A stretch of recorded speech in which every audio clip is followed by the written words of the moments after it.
BC running mate from back in the day, Tim Hasselbeck, about this. Just what do you want to see from Caleb Williams? Like, it's early in this new marriage with the new head coach and the guy that came from Detroit and all this and that. What are you hoping to see that says, whether they win or lose, we're growing here as a professional quarterback? I think there's been a lot of noise out of Chicago early, and I've always said, like, with Caleb Williams, like, Ben Johnson had to deconstruct him to build him back up. We saw all the spectacular plays that made him the number one overall pick out of USC. But the young man has to learn how to play quarterback. He has to learn how to play with timing and rhythm if you're going to be successful on this level. You're not playing Oregon State, Texas State. Like, you're playing the big dogs. And so I just want to see improvement from week to week as far as how to play the quarterback position. It's exactly what Tim said. Just play in structure, play on schedule, play on time. We'll see how things go against Dallas, who made Russell Wilson look like old Russ last week. Damon, as always, I appreciate your time. We'll talk again next week. Absolutely. All right. Head coach Matt Eberflus is going to be on the opposing sidelines as the Cowboys defensive coordinator.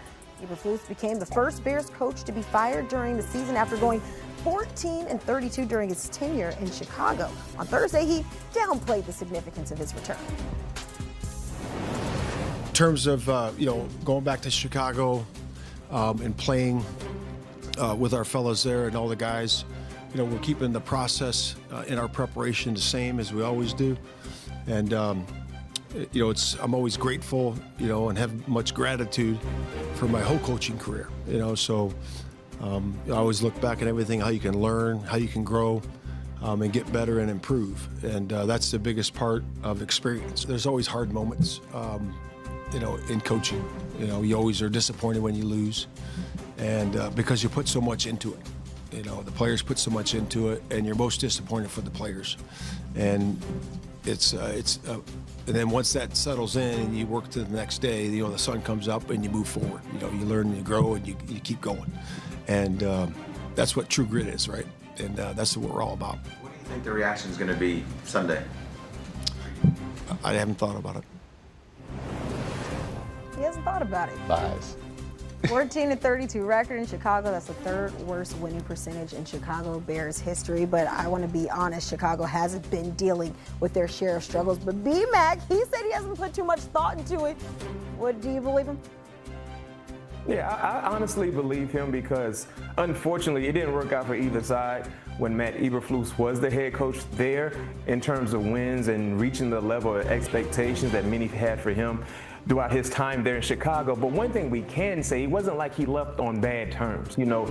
From everything that I've heard while he was there in Chicago, he's a stand-up guy, well-liked in the media, well-liked in the city. He just didn't win ball games, and that's the nature of coaching in the National Football League. When you don't win enough ball games, they will find a way to replace you, and he understands that. But I do believe he's not concerned about how he will be received. He's just wanting to put together a great game plan for his defense to get the necessary stops for them to be in a position to beat the Chicago Bears. And if you're the Chicago Bears fans, I think that's the last thing you're worried about anyway. Matt Eberflus, that's the past. Now it's about trying to find a way to play winning football so you can have a reason to have a good Monday, because they have had bad Mondays since the NFL season has started because they're 0-2.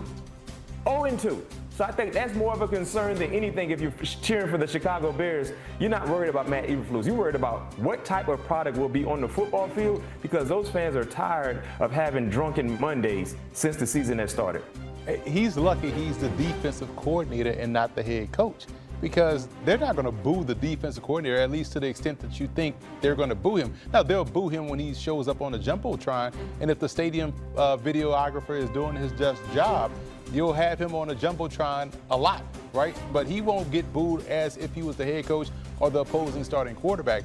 His focus is to make sure his defense doesn't put on another performance like we saw last week against the New York Giants, because if we're being completely honest and looking at this personnel that the Bears have, they have better personnel at the receiver position, at tight end, and in the backfield than the New York Giants. So the potential is there for them to put up 60 points. So it's up to Eberflus to make sure it's about a good. 49ers quarterback Brock Purdy was back at practice. Purdy recovering from both toe and shoulder injuries suffered during San Francisco's season opening win over the Seahawks.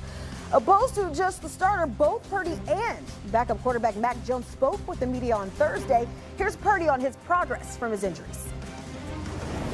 Yeah, I mean, exactly that. It's been a day-to-day thing this week, and I feel like I'm happy with the progress that I've been making with my foot and toe, and so more than anything, it's just going to be a day-to-day thing on how I feel. Nothing really more to that. So definitely just got to see, come game time, how I feel. It's not obviously I want to play every game, dude. Like I want to be out there. You only get 17 regular season games, and every game matters, especially a divisional, going against Cardinals. So if you ask me, I'd love to, but I mean, I'm trying to be smart with my body here, but you never know. We'll see when the game comes. We're back joined by Emory Hunt, the two-time champ Brian McFadden, and Kyle Shanahan did say this week there is a chance Brock Purdy could be back under center after originally being expected to miss multiple weeks. He was a limited participant the last 2 days, but just BMAC, when you look at these recent string of events, Brock Purdy saying he wants to be smart, he's taking this day to day. How do you see this playing out on Sunday? I think they need to be overly cautious with their star quarterback in Brock Purdy, and here's why.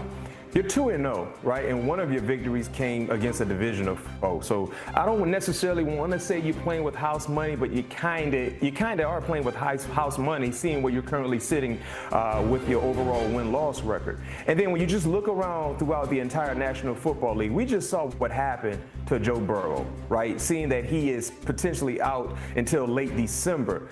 If you're the San Francisco 49ers, you want to make sure your quarterback is ready to go, right? Not just mentally, but physically as well. So just hearing that he was a limited participant in practice so far this week, I don't think he's quite ready to go.